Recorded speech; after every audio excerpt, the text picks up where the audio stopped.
आज supreme court ने AMU को माइनॉरिटी स्टेटस दिया, आप भी कोर्ट के मेंबर रहे होंगे, बीजेपी के एमपी। जफर भाई क्या बताएंगे, आप क्या बताएंगे?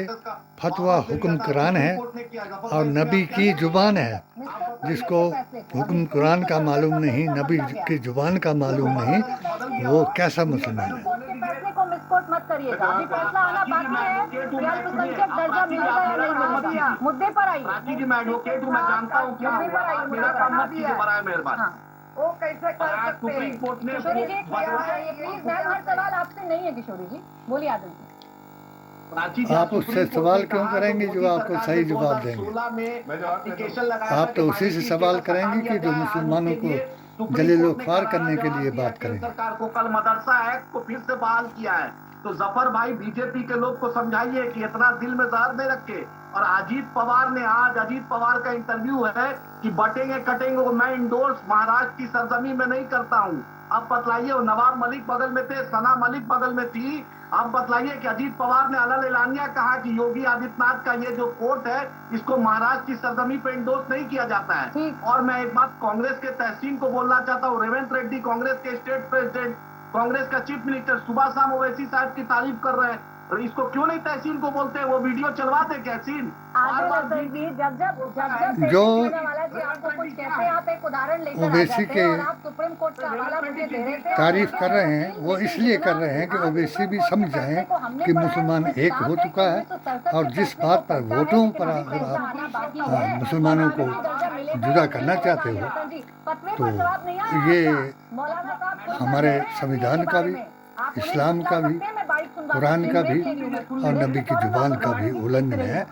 क्योंकि जिस जुबान से आप हमको जुदा करना चाहते हो वो जुबान नबी की नहीं, और जिस संविधान से आप हमको जुदा करना चाहते हैं, संविधान में तो एकजुट होना, एक तरफ सच्चाई की तरफ से होना, सच्चों के साथ हो जाना, यही इस्लाम सिखाता है, ना कि गुस्ताखे रसूल बनकर अपने बेटी बन करके मुसलमानों के वोटों को कटाना।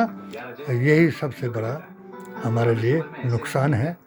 और जो मुसलमान है वो आपकी इस बात को नहीं मानेगा। जफर क्या जवाब देंगे? वो वही बर्दाश्त कर सकते हैं कि जो बातें मोदी जी ने कही प्रधानमंत्री होने के नाते, जो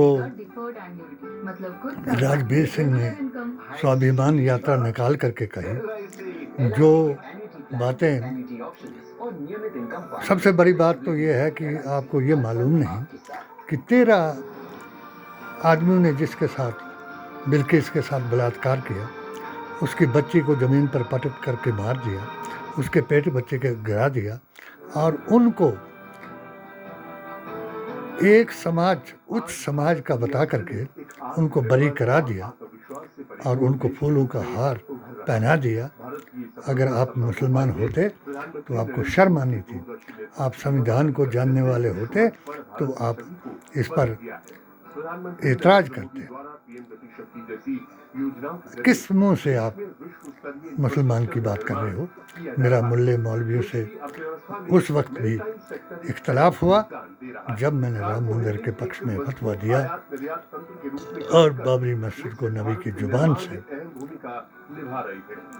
तफरका मस्जिद बताया, तो तब भी तुमको मेरे ही पर गुस्सा आया और लोगों को गुस्ताखे रसूल बना करके जमात में बटा करके एक दूसरे के साथ लड़ाया और मुसलमानों को कमज़ोर कराया। मैं रसूलुल्लाह सल्लल्लाहु अलैहि वसल्लम के दिन से या रसूलुल्लाह का अभियान चलाया, नेहरू के ऐलान, सरदार पटेल के आह्वान और गांधी और डॉक्टर अंबेडकर के संविधान से शेर कश्मीर शेख अब्दुल्ला के अकीदे पर दिए बयान 80% मुसलमान जो पाकिस्तान की बजाय अकीदे की वजह से, ईमान की वजह से और हिंदू मुसलमान सौहार्द की वजह से कश्मीर के साथ, कश्मीर को हिंदुस्तान के साथ जोड़ा, तो आपने ऐसे गुस्ताखे रसूलों ने सबका दिल तोड़ा और धारा 370 का बहाना बनाया और अलगाववाद, उग्रवाद, आतंकवाद का नारा लगा करके मुसलमानों को गुस्ताखे रसूल बनाया। जब हमने ये अभियान चलाया तो खुदा ने हमको कामयाबी दी और मस्जिद अक्सा पर इज़राइल के नाम पर, इज़राइल के जुल्म पर हम हजरत बल तक इकट्ठे हो गए और आज मुसलमान एकजुट है। इसलिए उनको फिक्र पड़ गया कि वो मस्जिद में क्यों गया, वो मंदिर में क्यों गया। अगर कोई मस्जिद में चला गया तो वो नमाज पढ़ने नहीं गए थे, वो अपने आदमी को समझाने गए थे कि हम आपके हैं, हम हमारे साथ चलो। हमारी भी एक विधायिका मंदिर में गई, उसके ऊपर भी आपने फतवा देना शुरू कर दिया कि उसका मंदिर में जाना ठीक नहीं था। अगर कोई मुसलमान औरत क्लबों में जा रही है, सुबह खान बन रही है और सनातनी बन रही है, एक फाशा और सनातनी बन करके ये बयान दे रही है कि मुसलमान जो है बलात्कारी है, उसका अजूए खास काट देना चाहिए, तब तुम्हारे जैसे मुसलमानों को शर्म नहीं आई। और तुमने जिन्होंने उसको सनातनी बनाया वो खुद सनातनी नहीं है, क्योंकि सनातन में तो ऐसी भाषा औरतों को नाक काटा। लक्ष्मण ने जो अश्लील बातें उसने अपनी भाभी के और अपने भाई के सामने सुन नहीं पाया तो उसने स्वरूप नखा का नाक कटाया। आज अगर आप स्वरूप नखाओं को नचा करके इस्लाम की तौहीन करा रहे हैं तो अपने ज़बान को लगाम दो, वरना करबला का किस्सा याद करो। मुसलमान डरने वाला नहीं, जो डराने वाले हैं। और इस औरत ने जो अपनी आज की आपकी डिबेट में जिसने भाग लिया और आपको बता दिया कि हम मर नहीं गए हैं, और हमारा हौसला बढ़ा दिया कि बहुत से सनातनी, बहुत से पीडीए के लोग, बहुत से आदिवासी, बहुत से सन्यासी हमारा भी साथ दे रहे हैं। और खुदा इनको नेक हिदायत दे और अपनी आस्था और अकीदे को दुरुस्त करने का हिम्मत दे।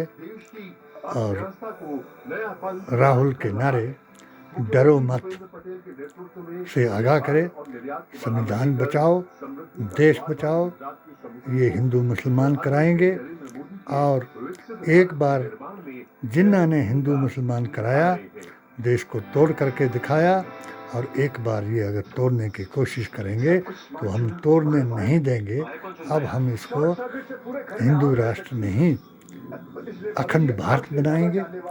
और जो भी हमारी जमात के लोग रो रहे हैं, चाहे अफ़गानिस्तान में हैं तालिबानियों से डर करके, चाहे पाकिस्तान में हैं लब जिहादियों से डर करके, और लड़कियां बेचने और गधे बेचने वालों से डर करके, और जो बांग्लादेश में हैं जो हिंदू मुसलमान का सौहार्द खराब करके इन मुल्लों के आदेश पर उनके मंदिरों को तोड़ रहे हैं, ऐसा हुक्म हमारे नबी ने कभी नहीं दिया और ना हम देने देंगे। और अल्लाह तबारक तआला आपको हिम्मत दे ताकि हम हिंदू मुसलमान सौहार्द को बनाएं, राष्ट्रीय एकता और अखंडता का पाठ पढ़ाएं, और राहुल को गांधी अवतार बना करके और खड़गे जी को डॉक्टर अंबेडकर के रूप में सब देख करके अखंड भारत बनाने का प्रयत्न कराएं। महाराष्ट्र क्या, अगर आप एकजुट हो जाते हैं तो 20% आपकी वीटो पावर बन जाती है। महाराष्ट्र तो क्या सारा भारत जो है मुसलमान करता रह जाएगा। जय हिंद, जय भारत।